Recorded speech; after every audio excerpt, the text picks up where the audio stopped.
Là, l'objectif, c'est de venir donc déposer de l'enduit. Donc,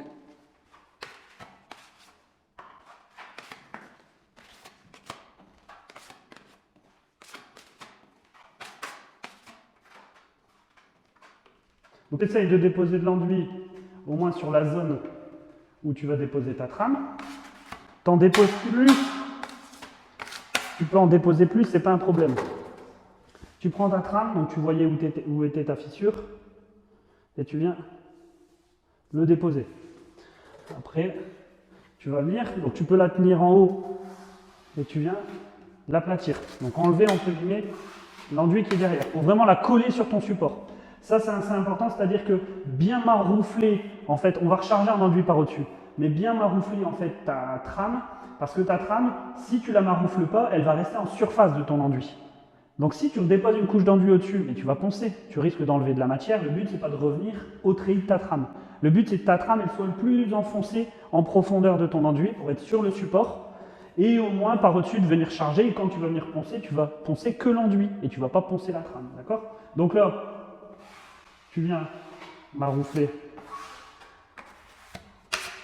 ta trame.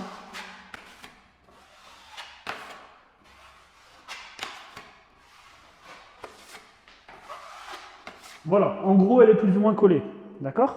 Et maintenant, on vient revenir tout de suite par au-dessus.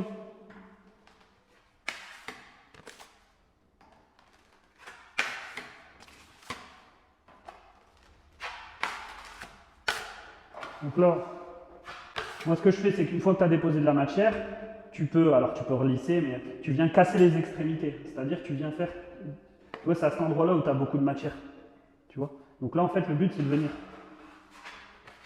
casser au maximum la jointure entre ton enduit et ton support pour arriver à un point zéro. Comme ça, quand tu vas réenduire encore plus large tout à l'heure. On refera une place, on n'aura pas le temps, mais quand tu auras bien séché, tu vas faire une place plus large. Donc même si tu n'enduis pas ton support, quand tu vas poncer, tu vas estomper au maximum l'épaisseur d'enduit que tu as laissé dessus. D'accord? Donc là, hop.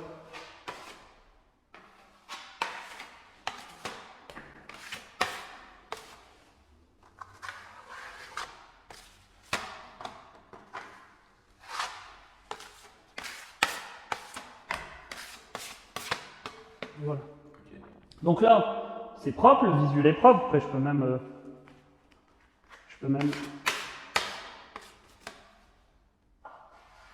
regarder un peu plus en haut.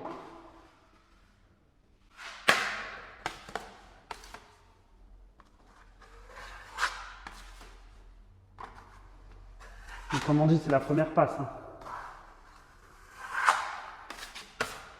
Donc là, le but, c'est que, tu vois, ma trame, on la voit peut-être à quelques endroits, mais c'est vraiment infime. Le but, c'est de charger en épaisseur par au-dessus pour estomper au maximum.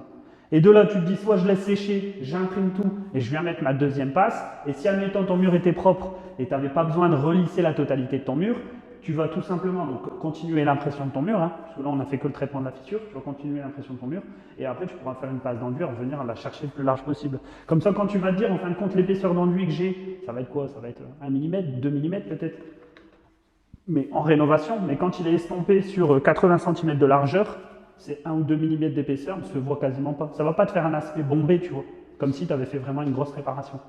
Ok? Ça marche. Tu veux essayer? Allez.